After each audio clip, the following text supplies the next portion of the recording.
Distinguished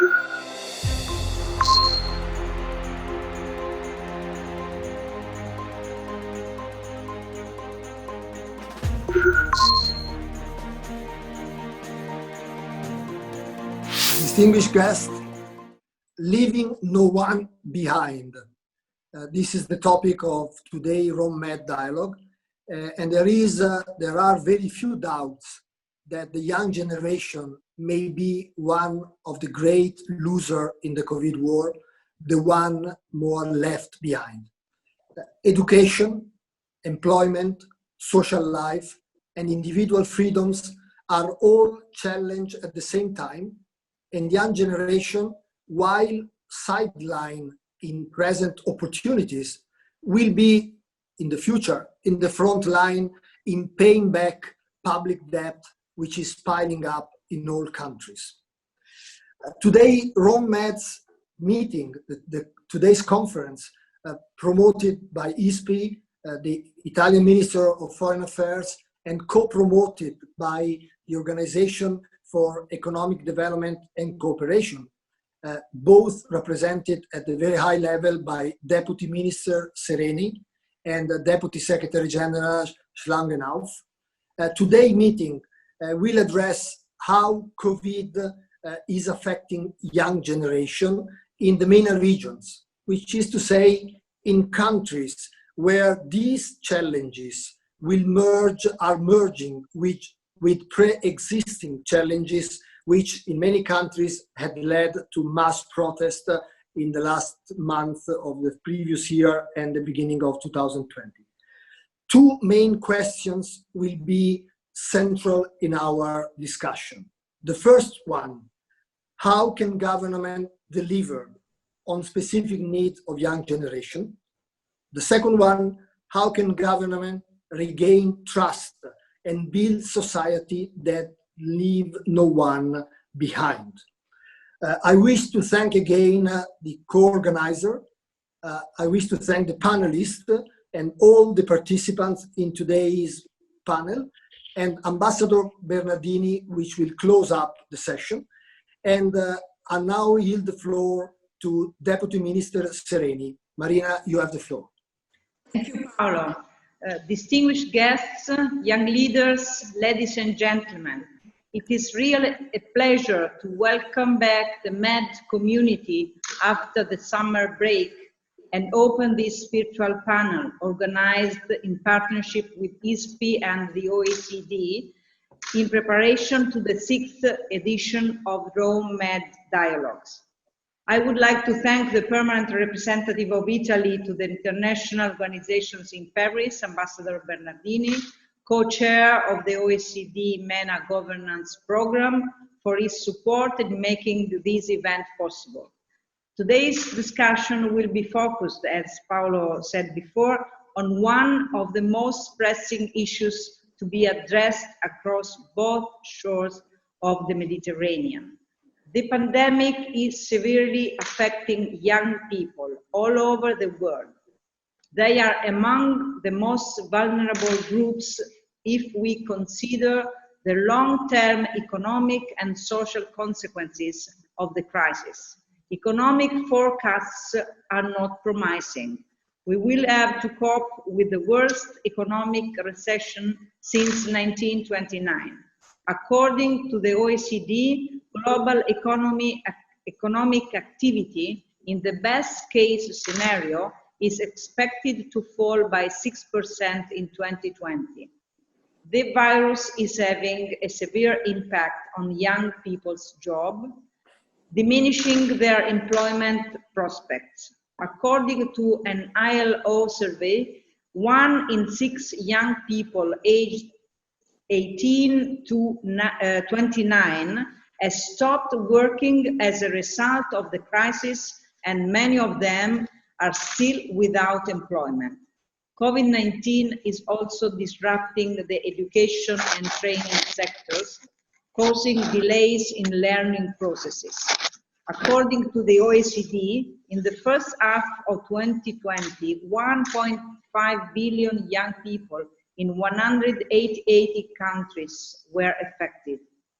Low-income countries tend to be particularly affected, as technological gaps undermine the application of distant learning methods. The situation is even more challenging for youth in the MENA region.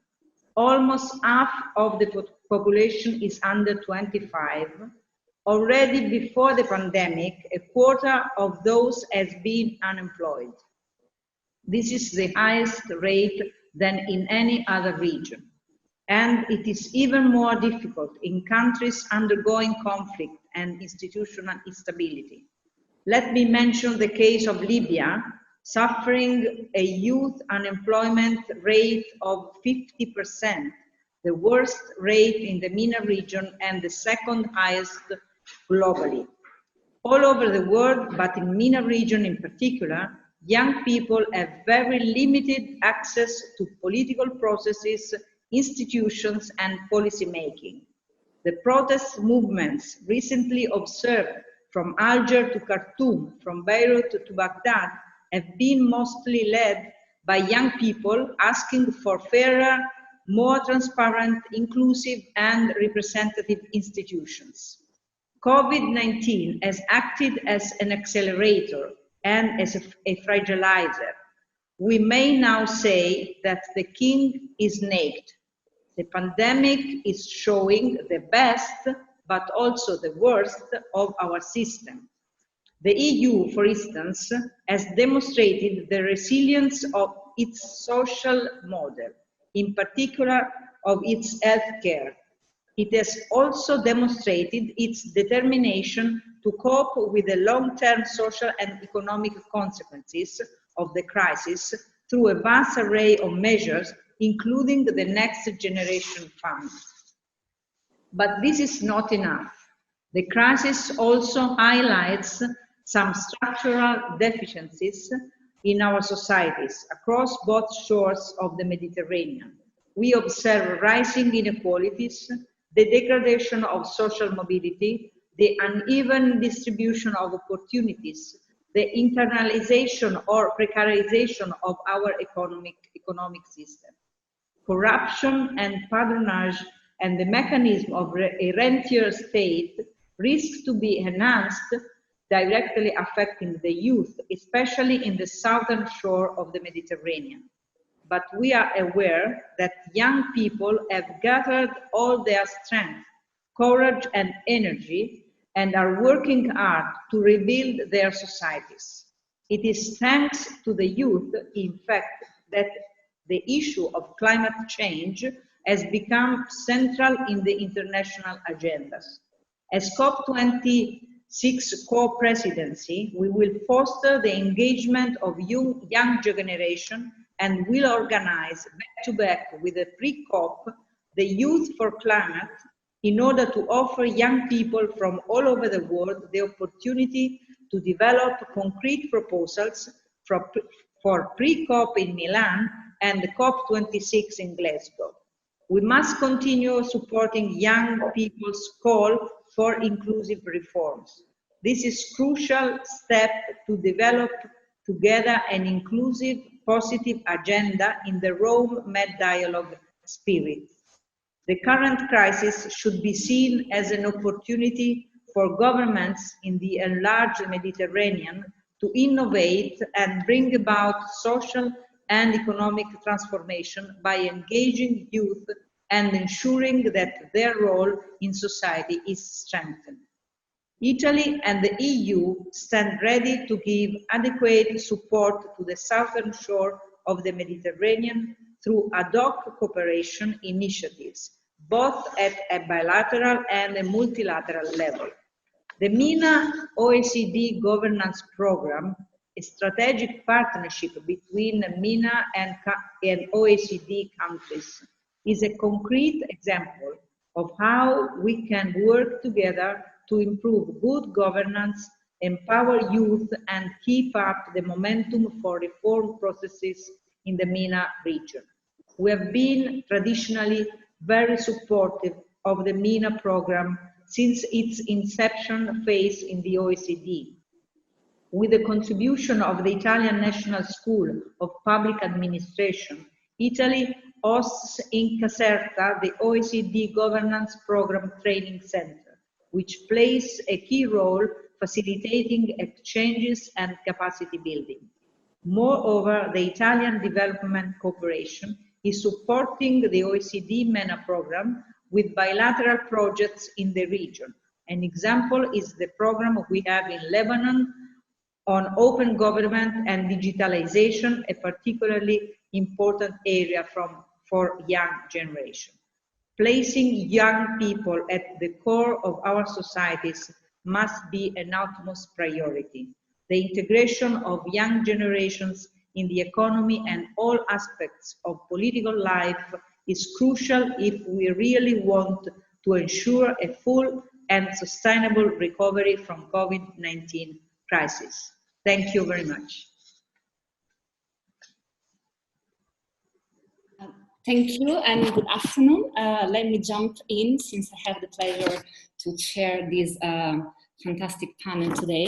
I am Chiara Lovotti, Associate Research Fellow for the Middle East and North Africa program at ISPI. I wish to start by thanking the Deputy Foreign Minister, Marina Sereni, for her insightful introduction, which brings us into the topic of today's discussion. I, of course, want to welcome the OECD representatives and, of course, also our young experts who will help us shedding light on their respective regions. And allow me also to extend mine and my colleagues at ISPI gratitude towards Miriam Allam and Pietro Gagliardi. You are not here in our screen today, but your constant support has been fundamental in organizing this session. And let me also stress that today's event somehow strengthen the partnership between ISPI, the Italian Ministry of Foreign Affairs, and the OECD, specifically in the frame of the Rome-Med dialogues. Someone might remember last year we had, when we were able to meet in person, we had a session together specifically devoted to unpacking the challenges faced by young generations. And this year we want to push our partnership even further, and we will jointly shape, with the cooperation of other organizations as well, we will jointly shape what we have called the Youth Forum Contest, Ideas and Projects at Work. This is an exercise that we want to repeat this year based on last year's, I would say, successful experience. I see my director is saying yes, so I suppose he agrees with me. And it's about a competition. We will select a number of youth from the Mediterranean and Middle Eastern region to submit and present their entrepreneurial proposals, ideas and projects in terms of post-COVID recovery and COVID impacts management, let's say, and be they in the field of healthcare, access to education, green recovery, urban development, and many others. And if you allow me to advertise a bit, we will launch the call for application in a few days. Hopefully by the end of this week. And since I know we have a very big audience listening to us today, it's such a pity that we cannot see each other in the face. I'm saying to everyone, if you have any idea, any project, please check on both ISPI's and the Rome-Med Dialogues website for the call, which will be launched soon. So advertisement over, but in a way this was a way to say that the importance of the role of the youth in societies, in building better societies, and in public policy making is at the center of our work, of our organizations. And it is particularly so when it comes to the Mediterranean and Middle Eastern region, and it is even more so today that the COVID-19 has amplified and exacerbated existing challenges. I will not repeat data that have already been said, and I'm sure we will discuss later, but the MENA region is a very youthful one, yet unemployment, it registers one of the highest unemployment rates on earth.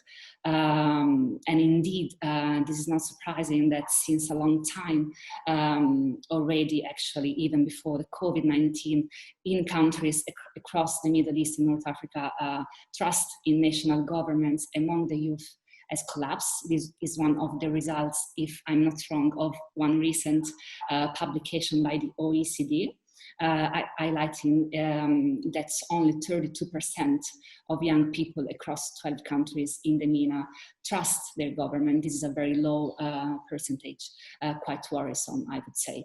And of course, COVID crisis has further amplified this perception of ineffective governments across the region. At the same time, we should also look for the bright side, if any, and even though the risks of COVID crisis for the future generations are there, they exist, and will remain high for future generations to come. This is also an historical moment in which offers governments across the Middle East and North Africa the opportunity to really change something in their society, in their economies. Youth and COVID-19, leaving no one behind. This is the topic, the title of our discussion today. If I may add to Paolo Magri's questions before, another one which I would ask to our speakers,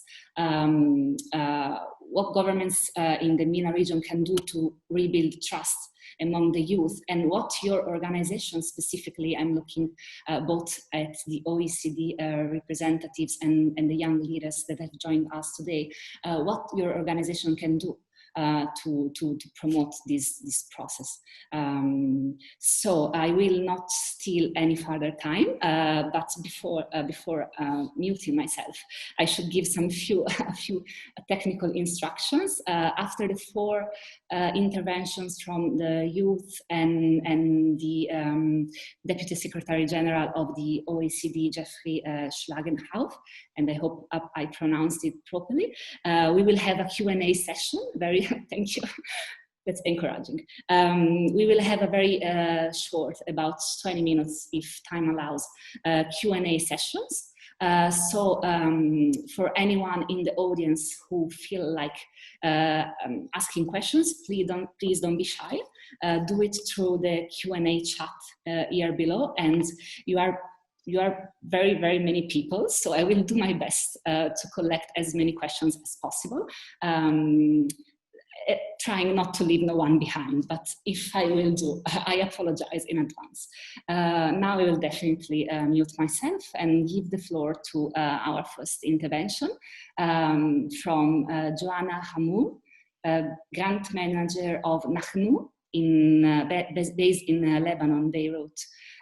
So Joana, can you give your fresh perspective on what we have been discussing so far? Thank you. Yes.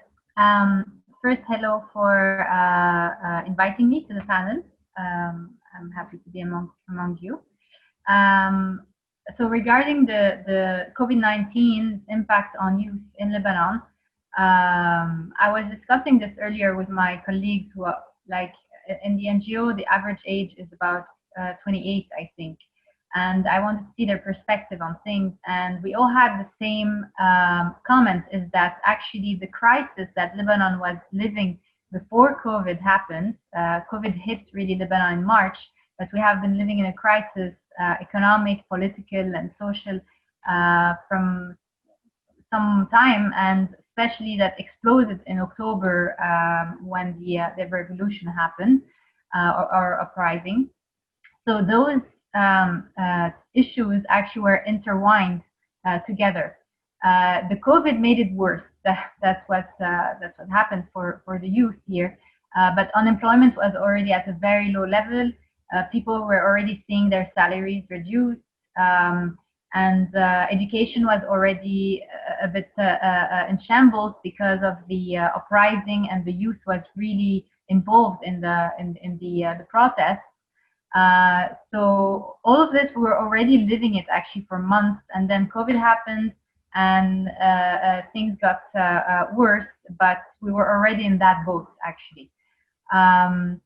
So that's the situation in Lebanon, and of course the youth are very impacted by that, as they were during the economic crisis, as they are.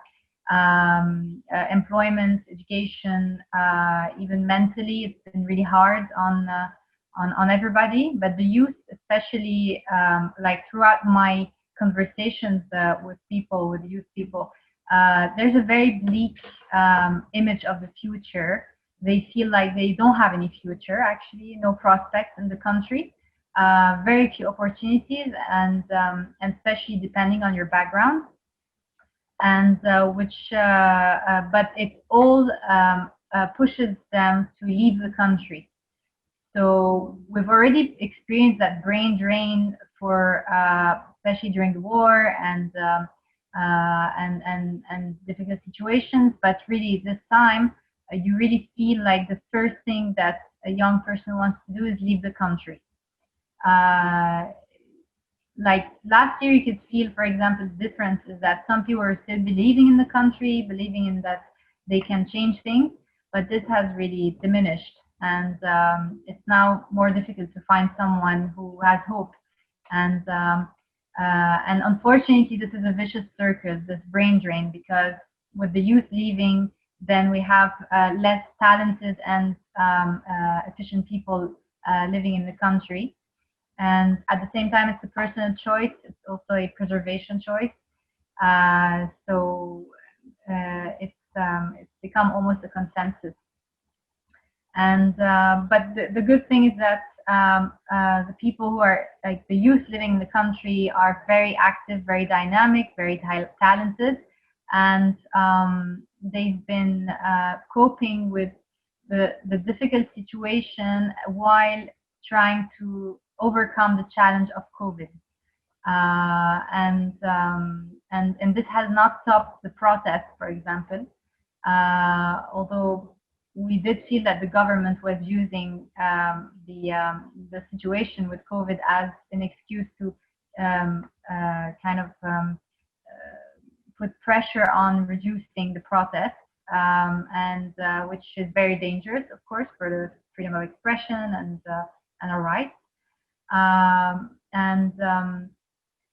Also, we can see that there are lots of inequalities also that are coming into play between the refugees, for example, in camps, who are more vulnerable, and then more privileged youth who have the opportunity to be more covered and protected. There's a big gap between that. But again, there are lots of initiatives on the ground, and NGOs also, who are replacing basically the government, which is practically inexistent. Thanks to this dynamic civil society, we're able to advance, to try to move on, and for the youth to be able to express themselves as well and to get help. So we're thankful for this society.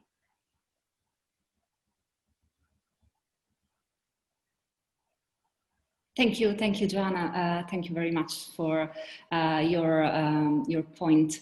I will now yield to Nidal Benali, Cherkaoui, President of Local Youth Councils Network based in Morocco. Nidal, if you could also give us your fresh perspective on these subjects, and maybe also elaborate a bit more on what your organization does, because we might be very few in this panel to know it, and I'm sure you want to explain this to a bigger audience. Thank you. Hello, my greetings to all participants. I would like first to thank the organizers for inviting me and for inviting the Moroccan local youth councils network, and also as a Moroccan youth in general. And also I would like to express our solidarity with the people of Lebanon and Yemen. Actually, the answer to that we can answer it by asking the question what every government did during this crisis. And I would like to talk about Morocco and what we did in Morocco in both levels, in the government level or also as a national organization. First, since the confirmation of the first case of COVID-19 in the kingdom, the authorities and governments stopped the flight with many countries. And we can say that Morocco took a string of measures since day one of the first case to contain the spread of the pandemic first, and by closing also the mosque business and shop. Then we went to another step where after that the king under the king construction and his majesty idea, the government established a special fund to help families in need and people without work. Actually in May, last May, Morocco's special fund to fight coronavirus has reached $3.2 billion. A big part of that fund were allocated to the health ministry to buy new medical equipment and devices necessary to deal with the COVID, but also to support in the second step the national economy in order to absorb the negative shocks caused by the pandemic. Actually, the young Moroccans are standing in front line since day one. Our organization in the Moroccan Local Youth Council or other ones did a great work and did a great job, either by supporting public authorities and healthcare workers and using our energy and innovation for good vibes. And for us as a Moroccan youth and also as a Moroccan Local Youth Council, we did some voluntary work, of course, by distributing food package to families affected by the health emergency, face masks. We feel that it's our responsibility as young leaders to support the public authorities and the brave efforts of the healthcare workers. And it's our duty as young people to impact other people. And we did also actually use our social media accounts on Facebook, Twitter, Instagram, and also Snapchat to spreading awareness to all people around Morocco. And now actually we are in a new project to support the distance learning for students in all levels. And our goal today is to go beyond providing e-learning during crisis time. And I can say that the conclusion for this crisis show us or teach the government or also NGOs or also young people that the real change always should come from local level, because most of cities were closed on each other, and we should think for a new way to do and to make a change from local level and not from national level. Because we believe in the Moroccan Youth Council that the real change always will come from a local level. Yes, thank you, Nidal, for stressing on this, on the importance of having also a bottom-up approach to these issues. I will now hand it over to Hayder Shakeri, based everywhere, if I understand correctly, but youth advocate for Iraq and overall very much engaged in Iraqi civil societies.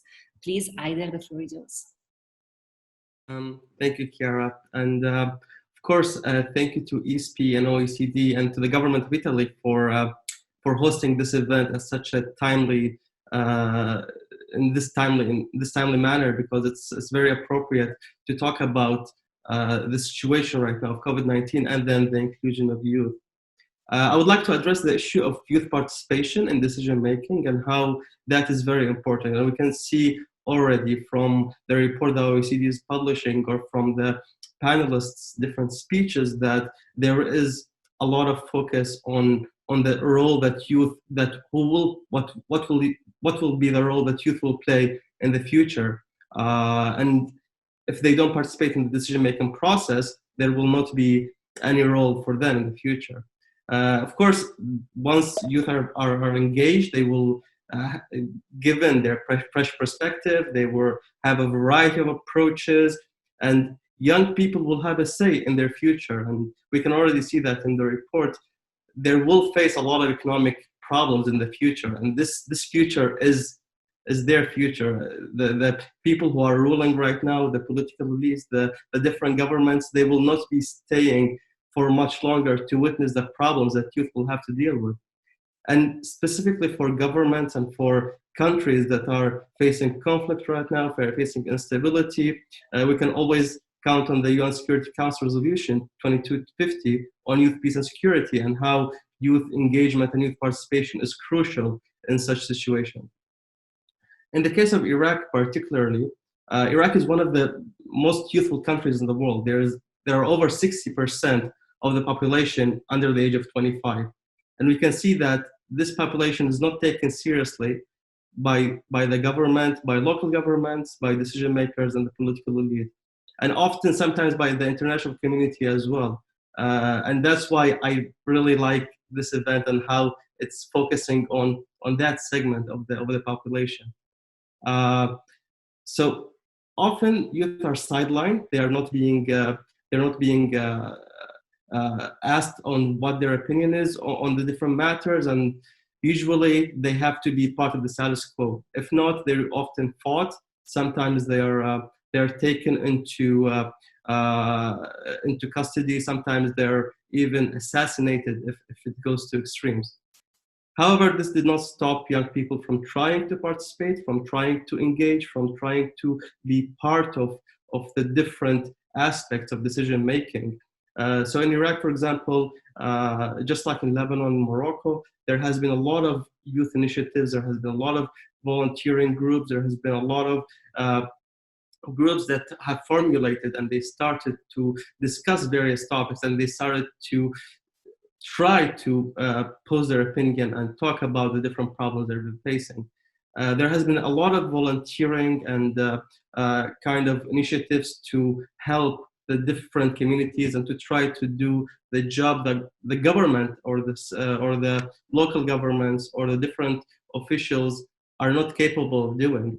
And then recently there have been an emerging entrepreneurial sector where young people being angry at the situation, being frustrated, they starting their own businesses, starting their own initiatives, and trying to address the problems within society. And for them also that is useful.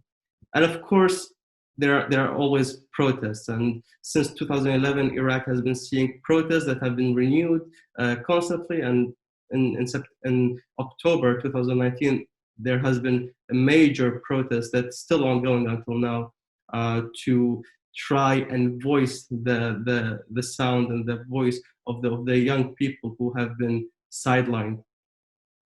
During the COVID time, youth initiatives also shifted their attention towards talking with the people, raising awareness regarding the disease and the pandemic, and even trying to raise some funds to buy some equipment, medical equipment for hospitals, or even an oxygen tank that the government could not provide. And you can see that COVID-19 hit the entire globe really badly, but in Iraq specifically, cases have been increasing and increasing with continuous lack of attention from the government, and very, very badly handled. young entrepreneurs have started to look at opportunities to help and to raise awareness, to collect data, and even to do some basic research on COVID-19 and how it's spreading in Iraq and how it can be stopped. And then, of course, the protests are ongoing and they're continuing towards the political elites, towards the system that is not just it's not allowing youth to participate, but it's also fighting youth when they try to voice their concerns. So imagine how those initiatives and how those different groups and different work that is being done by young people would be if it's being supported, if it's being nurtured and not fought. There will be major efforts. So the answer to the questions is through youth participation, decision making, through youth inclusion, there will be a lot of fruitful outcomes that will come in the future. Thank you so much, Hayder, and thank you to the three of you. I think we all feel inspired by your talks, and even though you deem your job is perhaps normal, I think each of you makes a difference with what he or she does actually in their countries. I also see that participants are keeping asking questions through the chat, so fantastic. Don't stop.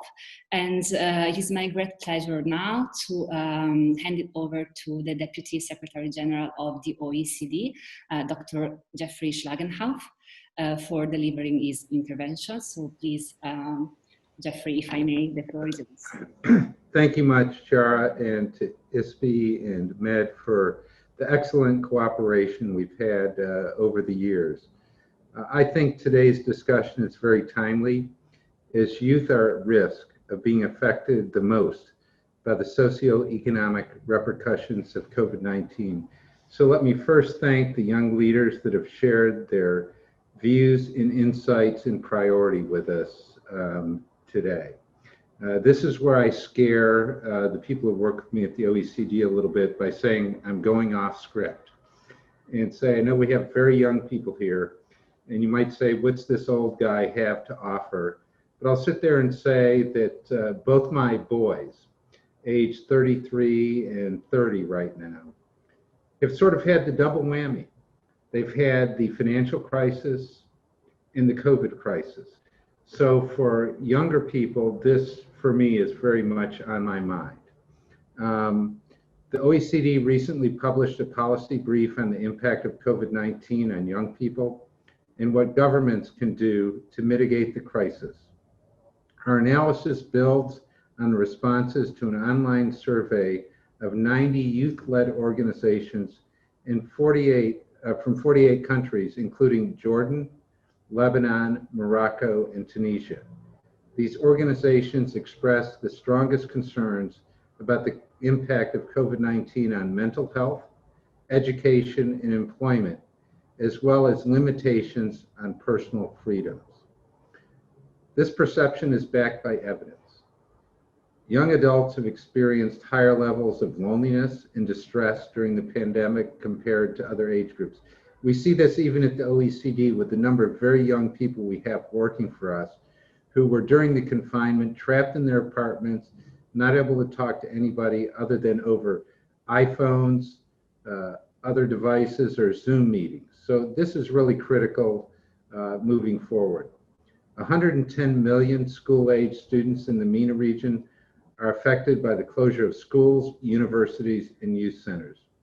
The adjustment to e-learning opportunities has been difficult for youth without easy access to internet, without a personal computer, or without even a quiet space to work at home. OECD estimates show that a lost school year is equivalent to a loss of 7 to 10% of lifetime income. That's a big number.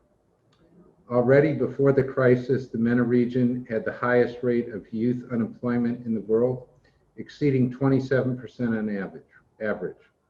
COVID-19 has exacerbated the situation as young people often hold temporary contracts or work in the informal sector, a sector which frequently offers no social protections and no possibility to work remotely. OECD evidence demonstrates that COVID-19 has accelerated existing inequalities. For example, containment measures have increased the risk of domestic violence for young women, as well as the amount of unpaid care work they undertake. Young women frequently take care of the sick and elderly. The situation is also particularly alarming for the 14 million displaced people hosted in Jordan, Lebanon, and other MENA countries, many of which are young people. In 2018, only 32% of young people expressed their trust in government across 12 MENA countries, compared to 46% across OECD countries.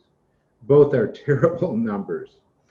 Hosting one of the world's youngest populations, it is more timely than ever before for governments to create conditions in which young people can thrive, flourish, rather than being perceived as a risk or a challenge.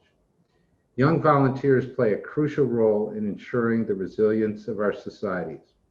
Across the MENA region and beyond, they have helped mitigate the impact of the COVID-19 crisis. For instance, by running awareness-raising campaigns and by providing support to the elderly. In Tunisia, youth organizations have been offering online courses for kids to learn entrepreneurial skills while at home. Most recently, youth organizations have made an essential contribution to the crisis response in Lebanon following the disastrous explosion in the port of Beirut. Yet young people continue to be a largely untapped, often ignored group of partners for governments, and are underrepresented significantly in public institutions. COVID-19 has demonstrated the importance of public governance in ensuring the well-being of today's and future generations.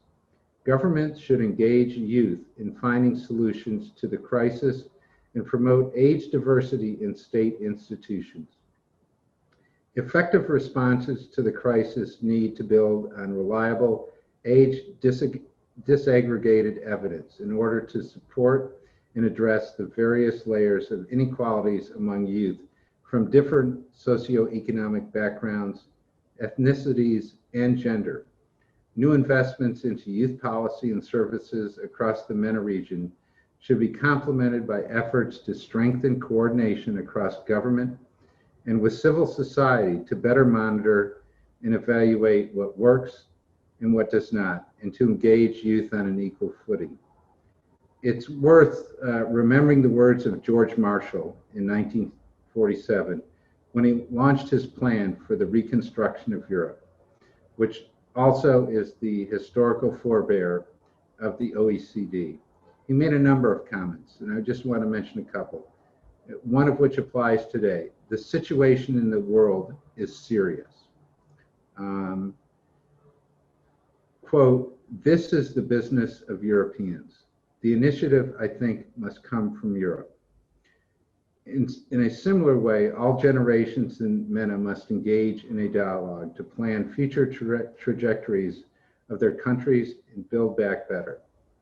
The OECD, notably through the MENA-OECD Governance Program and its dedicated center in the city of Caserta, hosted by the Italian National School of Administration, stands ready as the house of good practices to assist governments and public officials in this crucial undertaking to help design and deliver policies for better lives. And I'll close with just a very personal comment. Recently, I did an interview in which I was asked, what's the best advice I would give to young people moving forward? And I know each of us live in different countries and situations, but my plea to the young people today, step up to the plate. Tell people what you think. Take a role in determining your future and the future of your fellow citizens. Thank you very much. Thank you, Deputy Secretary General, for your inspiring intervention. we are now running a bit late, so I will not make any further comment and will open to Q&A immediately, so hopefully we stay in times. We have received both questions addressed to specific persons and general questions. So if you agree, I will go this way. I will collect 3 or 4 questions and then allow for a second round, going by the same order that we've gone through so far. And so that each of you can react to any point based on his or her preferences. So there are a couple of questions on the role of the EU and Italy also in when it comes to what actually the Deputy Foreign Minister was mentioning before, the cooperation, so Northern Southern Shore cooperation. And someone is asking, I would like to ask if the EU countries have taken any supplementary measures that can help the youth of the countries of the southern shore of the Mediterranean, of course, in a post-COVID framework. And in this sense, there is another quite pessimist question, I would say, but I will convey it anyway. Someone is asking how much really can cooperation from the northern shore help the southern shore? I will leave it to you, the answer. I won't have one. Another question is on Lebanon. Do the panelists think that the youth's dissatisfaction with governments might lead to renewed protests in the MENA region and especially Lebanon? I think somehow we are already witnessing this in countries, especially like Lebanon, Iraq, but also North Africa. So I will leave this question open to both either Joana and Nidal. And then another interesting one, specifically about young females as an even more vulnerable category. Actually, I was when I was preparing to this event, I came across some worrisome data from the World Bank, if I'm not wrong. 35% in Egypt, 45% in Palestine, and 75% in Yemen of young females are so-called NEET, not in education, employment, and training. It means huge percentages of people in these countries are basically without a purpose in life. So this girl is asking how can we specifically address the challenges of these young women. Someone also was mentioning before this in his intervention. And then my personal question, if I may exploit my role as a chair to this panel, to the Deputy Secretary General of the OECD. You mentioned the paper that you elaborated with your organization, which I found, which I read, and I found very helpful, both for the topic that it tackles and for the fact of being grounded on scientific evidence. It's very difficult to gather reliable data on social issues from the Middle East and North Africa. Could you perhaps elaborate a bit more on what are some key policy messages that you would address to governments in the region? I hope I made myself clear. I will again mute myself and so repeat the same order of before, starting from Deputy Minister Marina Sereni. And I beg you to keep your answers quite short. Thank you. Thank you, Chiara. I will be very brief. 2 points. The first one about the European Union initiatives and policies for young people in the southern Mediterranean area. We can mention 2 main fields. The first one is the neighborhood south neighborhood policy. That is programs, bilateral EU and several countries, each country in the southern Mediterranean shore. And I think we should ask for the next for the last financial framework, to have money, enough money for the southern neighborhood, and inside that money we have to pay attention to youth particularly. But this is still in our discussion, because you know that there was an agreement about the next MMF, but we do not have still the final decision that is still in the discussion between the Parliament and the Commission. So we need to put a particular attention on this point. How much money will Europe deserve for the Mediterranean area, the southern neighborhood, and how much inside this money will be devoted to initiative, particularly for youth people. On the other hand, the second initiative that is related specifically to youth is Erasmus+. The program is it's open to some countries of the southern shore of the Mediterranean, and in the past I have checked the data from 2014 to 2017.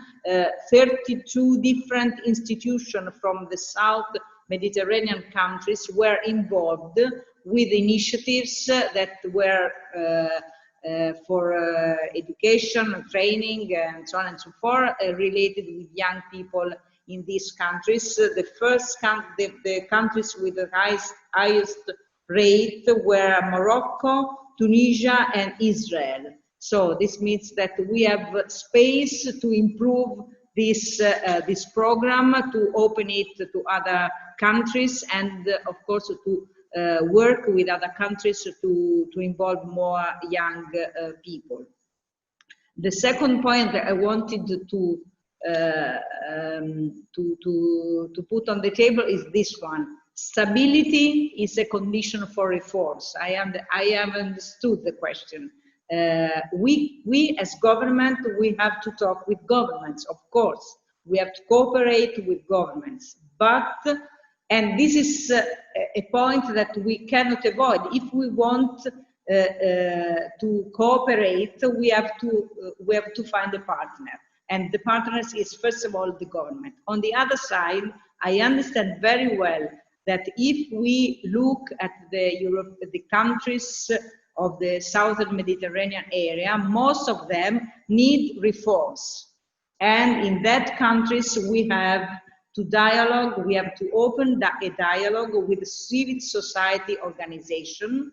That means, first of all, young people organization. So it's very important for me, both as a country and as a European Union, to have this double track, to cooperate with governments, to help them, to support them, to have the strength to decide in their own countries, but on the other hand, we have to put human rights, freedom of expression very clearly as a condition to dialogue and to cooperate with governments. Thank you, Deputy Minister. In fact, stability of governments is quite an issue and somehow relates to the other question. I now hand it over to Joana. Always keeping to stay brief. Thank you. Yes, I think the question of Lebanon was about the process, and as you said, the process had been revived actually for some time ago. The lockdown, the first long lockdown that we had for COVID, indeed kind of suppressed actually these protests. And as I was saying, it was dangerous for fighting for our rights and freedom of expression, and using the public spaces also, because we were banned from our own public spaces due to the COVID. But this hasn't lasted so long, and the protests were revived. They have changed though. You can see the atmosphere and even the majority, let's say, of the participants of the protest have transformed, and also the issue has transformed, because before we were mostly and everybody was really in the street to ask for a better government and no corruption, etc. And now people are on the street because they're angry and they're hungry. So it's more like it's anger that comes for basic needs, even more than before. And COVID has not really stopped that. People are taking their precautions, and they're going on the street. And just this weekend there was a big protest outside the presidential palace. I mean, the area of the presidential palace. But at the same time, people are also the youth, because as was mentioned, the society is mostly youth, actually. They are also very busy with the reconstruction and with providing help also to the population and the youth, especially from mental health to financial, etc. But yeah, the protests are still ongoing. Thank you, Joana. Thank you very much. Nidal, if you want to jump in with a comment as well, I always beg you to keep brief. Thank you. Yeah, actually, what is amazing in that type of initiatives and conferences, that we can give us the chance to share good practices, and also share ideas to use it to bring back the trust to young people, and also to fight this crisis. I will be very brief in 2 points. I want to mention an initiative that we did in Morocco, that we can also, other countries and other young people can do it in their countries. Some youth, we created some websites to fight against the fake news. Because nowadays, and especially with the pandemic and this crisis, we suffer from fake news and fake numbers. We educate the public about the importance of fast-checking social media posts to avoid creating the public panic. The second point is I want to mention that the title of this conference is "Leaving No One Behind." So we should make sure to bring that collaboration and support between the countries, between the NGOs, and between everyone here to the real plane, and not leave that only in words, to make sure that we will not leave someone behind us after this crisis. So thank you so much again for this invitation. Don't even say thank you for being here, Nidal. I hand it over to Hayder. You may want to address the question on how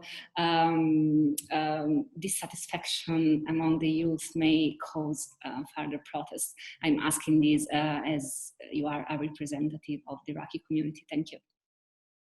Yes, of course. I mean, protests started for a reason, and they will continue until that reason is addressed. And those people on the streets, they have nowhere else to go, whether it's Lebanon, whether it's in Iraq, whether it's in other countries.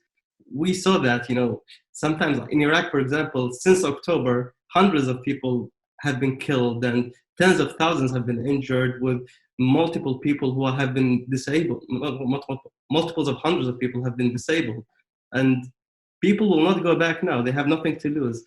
Either they leave the country or they keep on protesting. And despite COVID-19, despite all the situations that have been happening in the country, protests are ongoing in various protest squares across the country. So they will not just reignite; they will continue until the demands are met. But when are the demands met, and what's the cost of this? I don't know. It will take some time. I just want to touch upon the question of aid really quickly. I second Deputy Minister's point on the governments. They have to collaborate with governments. But they also need to work closely with civil society. Sometimes, like for example, in the case of Lebanon and in Iraq, to a huge matter, collaborating with the government proved to be not functional.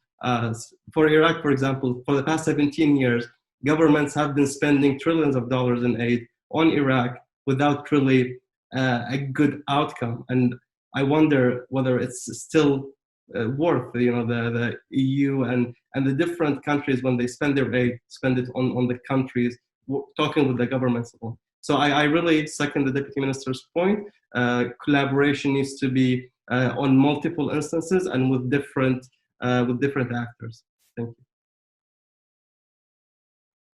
Thank you so much, Hayder. I second your points as well. Then, of course, it depends on how developed a civil society is, but you know this. I hand it over now to Jeffrey Schlagenhauf for his comments, if he wants to reply to my question. Thank you. Yeah, absolutely. Thank you very much. I think that the OECD prides itself on being a very data-driven, evidence-based institution.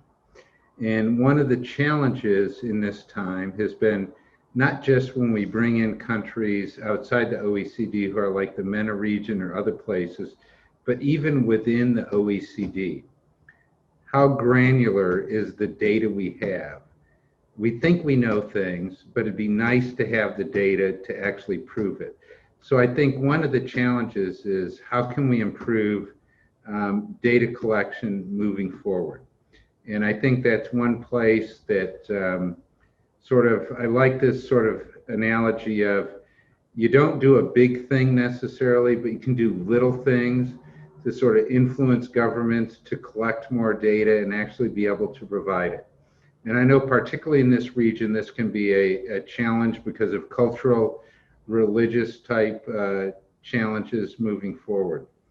But I will sort of put the Italian government on the spot here and hope the ambassador doesn't mind it too much before he closes the meeting later, that, Italy taking up the G20 presidency is going to be in a very unique position to, as part of its agenda, say, we need more data to have more understanding, because without the data, we're not ever going to be able to meaningfully advance an agenda of taking everybody, youth particular, women, gender particular, into account with what we're doing as initiatives worldwide. So I say that off script, but just want to encourage the Italian government to do what it has done many times in the past, to take the lead on pushing forward an agenda that is focused on youth and is focused on gender, because I think those are two really important things to address moving forward.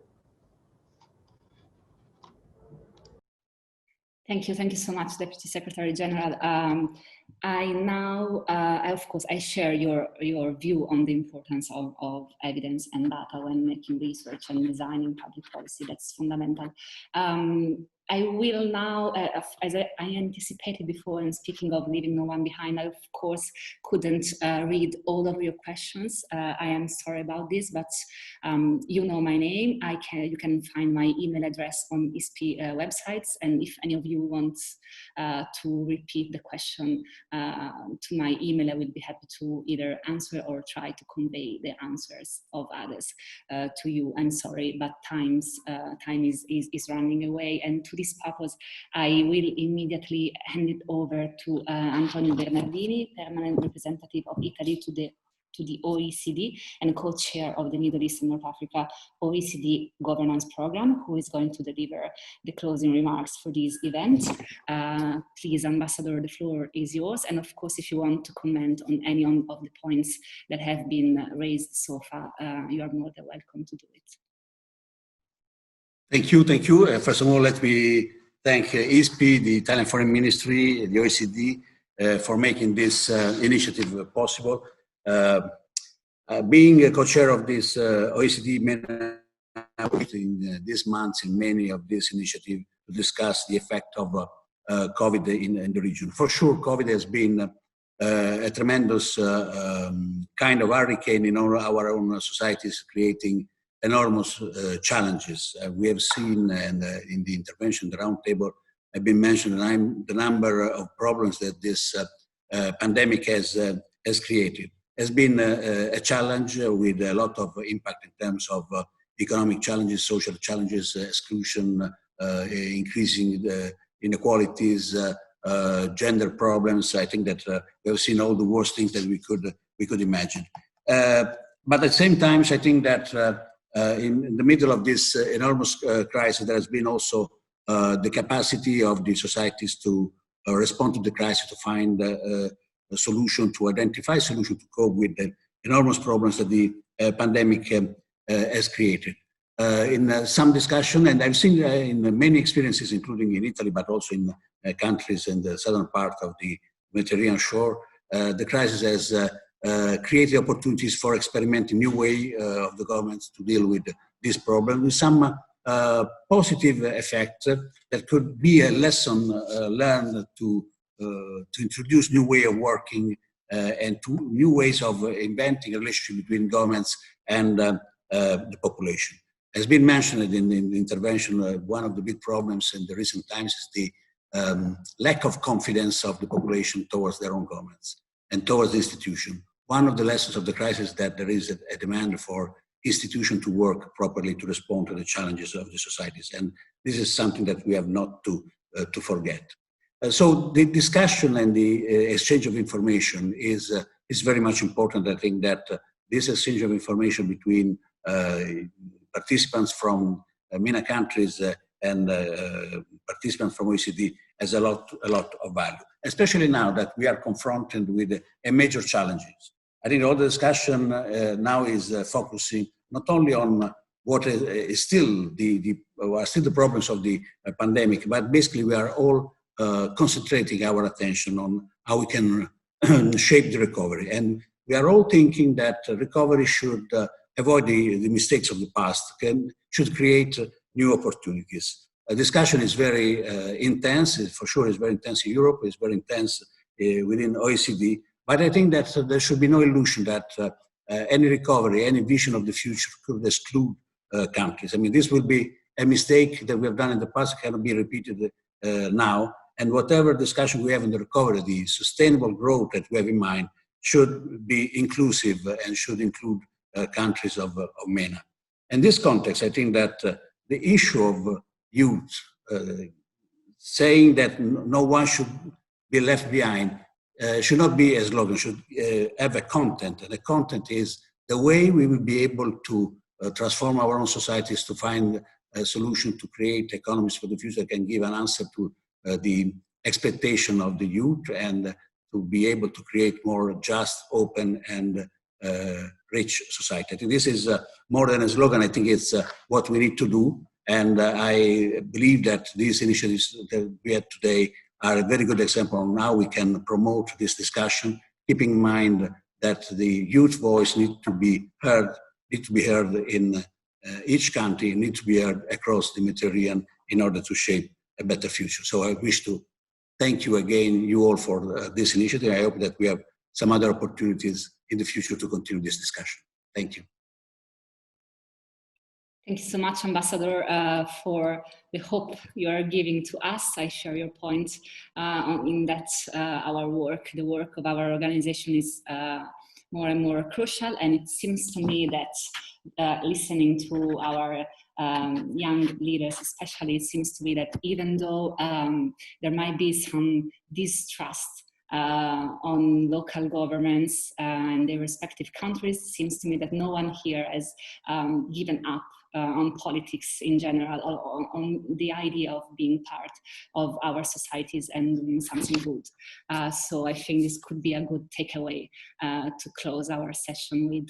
I thank you everyone, Deputy Minister Marina Sereni, Deputy Secretary General Jeffrey Schlagenhauf, Ambassador Antonio Bernardini, Hayder, Joana, and Nidal. Sorry if I just go with your names.